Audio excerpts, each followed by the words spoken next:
آئیے ایک میں بڑی پیاری حدیث سنا رہا ہوں. یہ حدیث ایسا لگتا ہے حضرت ابو ایوب انصاری کی نگاہ دیکھ رہی تھی. اس حدیث کا تعلق حضرت ابو ایوب انصاری جلیل القدر صحابی سے ہے، جیسے ان کی نگاہ وہابیوں کے آنے والے وہابی خبیثوں کو دیکھ رہی تھی. اس کو لکھا ہے امام حاکم نے المستدرک کے اندر ہے. یہ حاکم المستدرک ہے آپ کے سامنے، اس کی جلد نمبر 4 ہے، صفحہ 686، حدیث نمبر 8636. پوری سند بیان کی انہوں نے حضرت امام حاکم نے. حدثنا ابو العباس محمد بن یعقوب ثنا العباس بن محمد بن حاتم. یہ پوری سند وہ پہنچاتے ہیں حضرت داؤد بن ابی صالح تک. اب میں وہاں سے پڑھتا ہوں جو داؤد بن ابی صالح جو اس کے راوی ہے. کہتے ان داؤد بن ابی صالح رضی اللہ تعالیٰ عنہ. داؤد بن ابی صالح کہتے ہیں قال، وہ کہتے ہیں اقبلا مروان یومن فوجدا رجولا ودیا وجہو علی القبر رسول اللہ صلی اللہ علیہ وسلم. وہ کہتے ہیں ایک مرتبہ مروان مدینے کا حاکم تھا اور انتہائی بدترین انسان تھا. عثمان غنی کی شہادت اس مروان کی بدبخت کی وجہ سے ہوئی. امام حسین کے زمانے میں یہی بدبخت ہے جس نے عقبہ ابن عقبہ کو ابھارا تھا، ولید ابن عقبہ کو، کہ امام حسین کو قتل کر دے. یہ بہت بڑا فتین تھا مروان. یہ حاکم تھا اس وقت مدینے کا.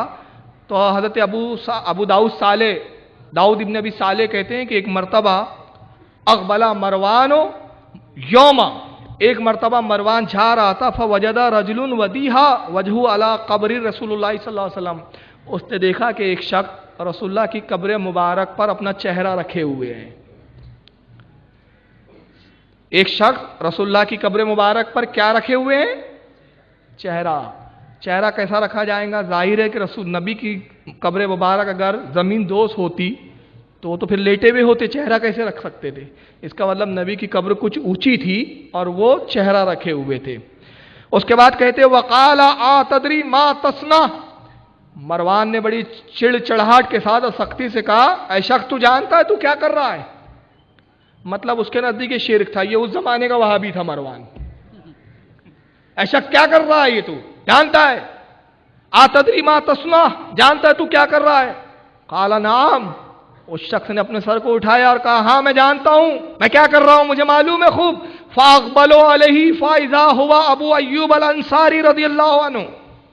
راوی حدیث کہتے ہیں کہ جب انہوں نے سر اٹھایا تو وہ حضرت ابو ایوب انصاری تھے، صحابی رسول تھے. انہوں نے کہا میں جانتا ہوں میں کیا کر رہا ہوں. رسول کی مزار پر میں نے اپنے چہرے اور اپنے لب کو لگایا ہے، میں مزار رسول کو چوم رہا ہوں، میں جانتا ہوں میں کیا کر رہا ہوں. بدبخت مجھے مت سکھا تو توحید کیا اور شرک کیا ہے. جی تو رسول اللہ صلی اللہ علیہ وسلم ولم آتل حجر، میں رسول اللہ سے ملاقات کرنے کے لیے آیا ہوں، میں کسی پتھر کے ڈھیر کے پاس نہیں آیا ہوں.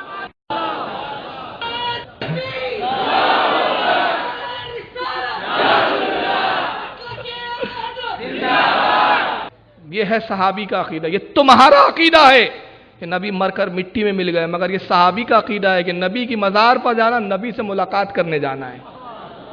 جی تو رسول اللہ صلی اللہ علیہ وسلم، حدیث کے الفاظ ہے میں رسول اللہ کی مزار پر ملاقات کے لیے حاضر ہوں. ولم آتل حجر، میں کسی پتھر کے ڈھیر کے پاس نہیں آیا ہوں. سمیت رسول اللہ صلی اللہ علیہ وسلم، میں نے رسول اللہ سے سنا. ابو ایوب انصاری کہتے ہیں یقولو کہ اللہ کے نبی نے ارشاد فرمایا لا تبقوا علی الدین اذا ولی اہلہ. اے ابو ایوب انصاری اس وقت تو ہرگز مت رونا، اس وقت آنسو مت بہانا جب تک دین کے اندر سمجھدار اور دین کے چلانے والے ذمہ دار سمجھدار لوگ موجود رہے.